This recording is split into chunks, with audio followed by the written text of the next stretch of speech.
Okay, so I'm going to ask Gabe, Jason, and Amber Rose to respond. I think I want to focus the question on, the newbies to Stein.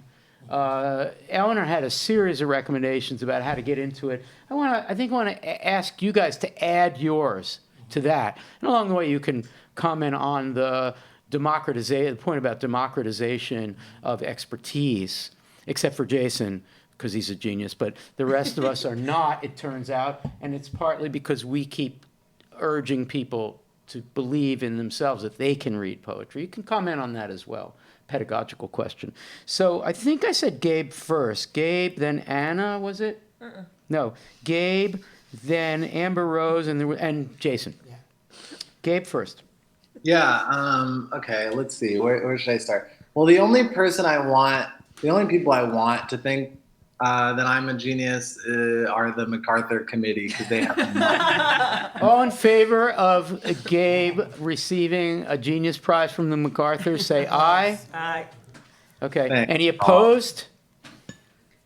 Chris Martin opposed it, but you know what? And a resistance always brings you up a little bit. Anyways, no, it's good that nobody thinks we're genius, or that Eleanor doesn't think we're geniuses.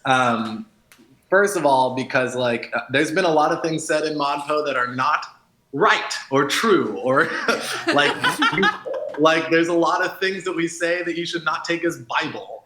We are just thinking out loud and spontaneously here. And an example of that might be whatever I say next. So, my usual go-to sort of first advice for Stein is about humor. So let me just evade that, because I've probably said that too many times. But I think other than that, maybe the first thing you should do is stand up on a table and say whatever the Stein poem is out loud, because I just think it just helps. That's what I do when I start to get disengaged with a poetry book that I'm reading, which happens a lot, is I just start to recite it sort of as loudly as I can, just to get a little bit of its feel, not just in my mouth, but kind of in the room, and see what happens with that. Yeah, that's a really great suggestion if you're encountering a poem that you can't handle. And it used to be, when we did the Week 4 webcast, we spent most of the time talking about resistance to Stein. And one of the reasons, Amber Rose, I think that's diminished is because it's not just us advocating for Stein. There's a whole community of ModPo people who are all over the forums, including the community TAs, who are saying, no, it's okay. You can do it this way. You can do it this way. So that it's not just, the people at the Ivy League table saying Stein, and everybody's going, I don't know. The first year it was a bloodbath, Week 4. People hated it. They hated it. Do you remember that? I do. It was so depressing. And now we have other people who are advocating, and it just, I don't know, there's a mix of reactions, and it's like anything, in human community. Some people have a positive feeling, some have a negative feeling, but you don't want the people in charge to tell you should have a positive feeling when everybody else has a negative feeling. Amber Rose, what would you like to say? I would like to say that I agree that you should read it out loud, especially standing up on a table. But I guess I also want to say something that I brought up in my office hour, which was from the Ron Silliman video. On Stein. Where he talks about poetry being a kind of writing that brings along, that actually brings its own definition of reading along with it, or something like this.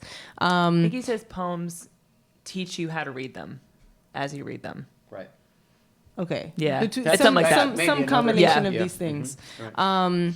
But this idea that you have to sort of develop a reading practice, redevelop a reading practice every time you engage with a poem, I feel like is useful. That maybe sounds like a lot of labor, but I think it's useful in thinking that you might need different tools for different poems. So some might mean you might need to stand up and say it out loud. Something that's useful for me is bringing a poem when I feel like I'm overanalyzing a poem, sharing it with someone else who I feel like might not have the same sort of investment in trying to decipher, trying to figure it out. And that might be sharing it with my, 6-year-old nephew and just being like, tell me what sounds are interesting to you.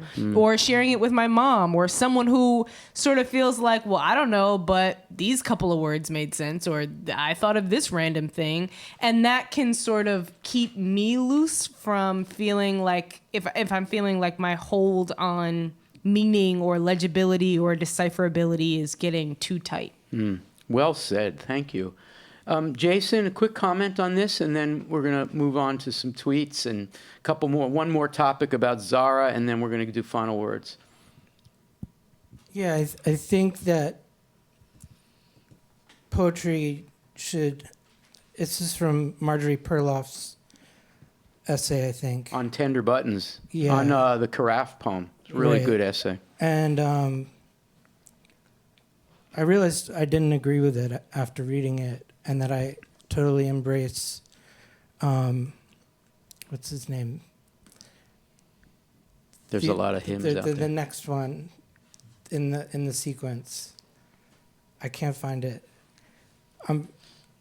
But the essay about all of the assonance and consonants and You mean an essay in ModPo? I'm not. You mean Ula Dido? no, I mean by the poet X. You mean John Peel Bishop? No, I mean, hold on. It doesn't matter. All right. It doesn't Okay. matter. You were going to say something about the Perloff piece. The Jackson McLow Oh, yes. close reading, I would say, Of the is Carafe. a really good Yes. place to start because it connects back to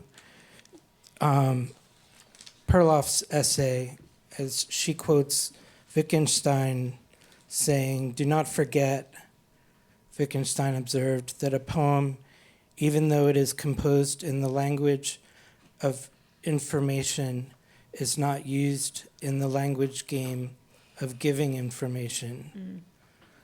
And I don't necessarily agree with that entirely, but it's important in thinking about that in relationship to Stein.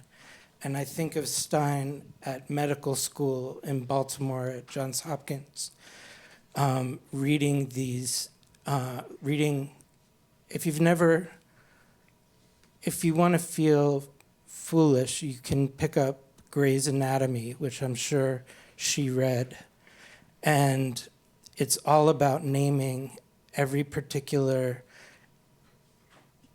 joint and tendon and blood vessel in the body. And this is her way of talking about life without shutting it down with names. Fantastic. Thank you, all three of you, for responding.